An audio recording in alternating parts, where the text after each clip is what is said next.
So what Nathan has done is he's programmed the ER-4 to automatically come down into this pneumatic feeder that he and Mason have designed.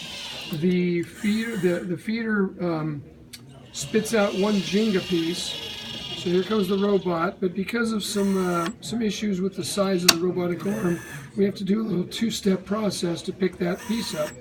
So once it picks up the piece, it's going to come over here to this yellow square, and it's going to place the first Jenga piece on that side.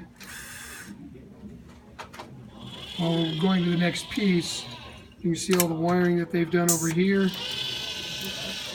So the next piece has come out. And we'll pop that thing out right there. All right.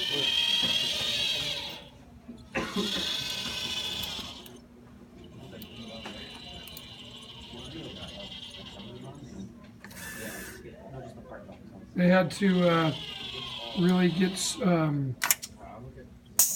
precise with the positions because of the width of the gripper as it opens. They didn't want it to knock over the other piece.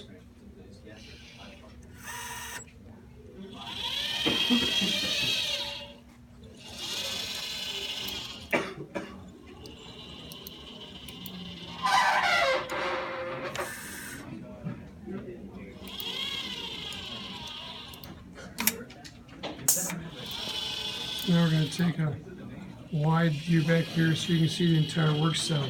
I'm just going to go to this one and then I'm going to stop the video.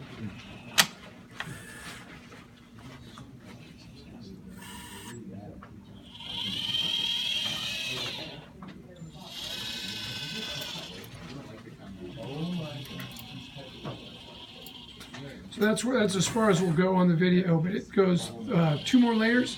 And then it has a little, like a tower at the end? Yeah, a little tower top. All right, very good.